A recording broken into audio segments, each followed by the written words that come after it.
گزشتہ 2 ہفتوں سے پاکستانی کمیونٹیز کی مختلف آرگنائزیشنز مختلف علاقوں میں کام کرتی رہی ہے. یہاں پر میرے دوست اقبال خان صاحب موجود ہیں، میرے عزیز دوست ایڈوکیٹ طارق خالد صاحب موجود ہیں، سرفراز امین صاحب موجود ہیں. بہت سی مجھے ایسی شخصیات نظر آ رہی ہیں کہ جو پاکستانی کمیونٹی کی روح رواں رہی ہیں.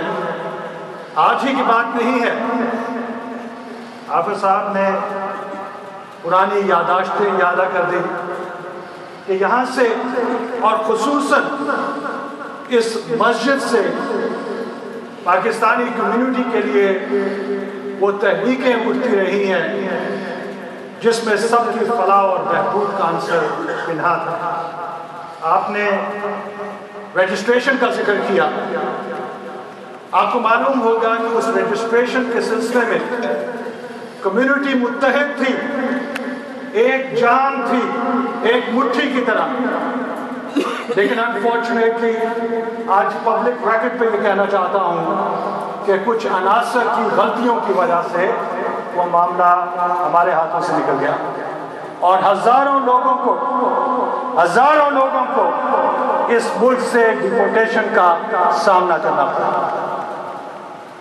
2 ہفتوں سے مختلف میٹنگز میں کلوز ڈور کے پیچھے یہ بات ہوتی رہی جس کی طرف میں اشارہ کرنا چاہ رہا ہوں، لیکن ابھی تک کوئی سنوائی نہیں ہے. جو لوگ اوپر بیٹھے ہیں یہ ان کا کام تھا کہ اس مشکل میں پاکستان میں جو تباہ کاریاں ہیں، یہاں پہ لوگوں کو جو مشکلات ہیں اس میں انیشیٹو لیں، جائیں اور بات کریں. کوئی بڑا مسئلہ نہیں ہے. اگین یہاں پہ صحافی موجود ہیں، ان کے سامنے پہلے بھی بات کر چکا ہوں کہ اس کے لیے نئی قانون سازی کی ضرورت نہیں ہے. چند لمحوں میں 2 شخصیات کے درمیان بات کر کے یہ مسئلہ حل ہو سکتا ہے. لیکن کیا وجہ ہے کہ ابھی تک اس مسئلے کی سنوائی نہیں ہوئی ہے؟ طارق صاحب نے حافظ صاحب سے بات کی اور کہا کہ آپ آئیے اور بات کیجیے. اور آج میں اس عہد کے ساتھ اور اس جذبے کے ساتھ یہاں پر آیا ہوں کہ اب یہ بات کمروں تک محدود نہیں ہوگی، اب یہ بات مساجد میں ہوگی اور عوام کے سامنے ہوگی.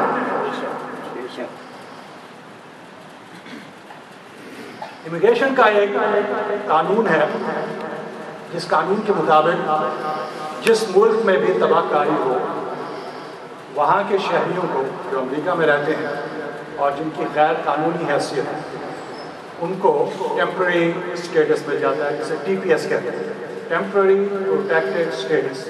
یاد رکھیے ٹی پی ایس. واضح مثال کیا ہے؟ ہیٹی میں اسی سال جنوری 12 کو زلزلہ آتا ہے اور 3 دن کے اندر within 3 days ان کو جو ہے لیگل اسٹیٹس مل جاتا ہے ان کے جو یہاں پہ لوگ موجود ہیں. یہاں پہ ہمارے ہزاروں لوگوں کے پاس یہ اسٹیٹس نہیں ہے.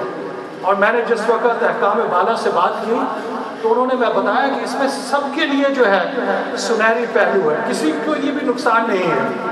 اگر امریکن گورنمنٹ اس بات کو ٹیک اپ کرتی ہے اور ہمیشہ ان کا نعرہ یہ رہا ہے کہ پاکستانیوں کے ہارٹ اور مائنڈ ون کرنا چاہتے ہیں، we want to win the heart and minds of Pakistani community. میں نے کہا جناب آپ کا یہ موقع ہے، دکھائیے اپنے عمل سے کہ آپ باقی پاکستانی کمیونٹی کے لیے کام کرنا چاہتے ہیں. اور ہم کشکول لے کے آپ سے خیرات نہیں مانگ رہے. امیگریشن قانون میں یہ شک موجود ہے جس کو حاصل کرنے کے لیے ہم آپ کے پاس ہیں. پاکستانی گورنمنٹ کو بھی اس سے فائدہ پہنچے گا کہ لوگوں کو پتہ چلے گا کہ باقی یہ لوگ بھی ونس ان اے وائل کام کرنے کے لیے آگے آ سکتے ہیں. جی ان کے لیے بھی یہ موقع ہے، تمام لوگوں کے لیے موقع ہے. تو میری آپ سے گزارش ہے، میں سیاست کی بات نہیں کرنا چاہتا، نہ میں سیاسی آدمی ہوں. آپ کا تعاون چاہیے. یہاں پہ پٹیشن جو ہے وہ بھجوائی گئی آپ کی نظروں کے سامنے، آپ نے دیکھا، اسے سگنیچر کیے ہیں. حافظ صاحب نے جس طرح بتایا کہ کمیونٹی میں وہ پوٹینشیل موجود ہے کہ اس مشکل وقت میں ہم ایک متحد ہو کر اس کام کو حاصل کر سکتے ہیں. لوگوں نے، مجھے بہت سی شخصیات نظر آئی جنہوں نے کہا کہ جناب یہ مشکل کام ہے بہت سی باتیں ہوں گی، لوگوں پہ کیچڑ اچھالا جائے گا، لیکن آلریڈی لوگ جو ہیں یہاں پہ اچھے لوگ کام کر رہے ہیں، ہمارا فرض یہ ہے کہ ان کے ہاتھ مضبوط کریں۔ اگر کسی پہ کیچڑ اچھلتا ہے تو کیچڑ اچھالنا انہی کا کام ہے کہ جن کے چہروں پر وہ کیچڑ واپس جائے گا۔ آپ متحد ہو کے کام کریں انشاءاللہ۔ اس کے لیے کمیونٹی نے ایک آرگنائزیشن بنا دی ہے جو اس معاملے کو آگے لے کے چل رہی ہے۔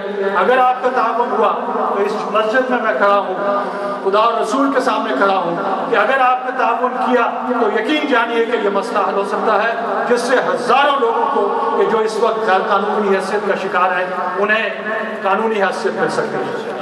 صرف یونٹی اور اتحاد اور ڈسپلن اور اس معاملے کو آگے بڑھانے والا معاملہ ہے۔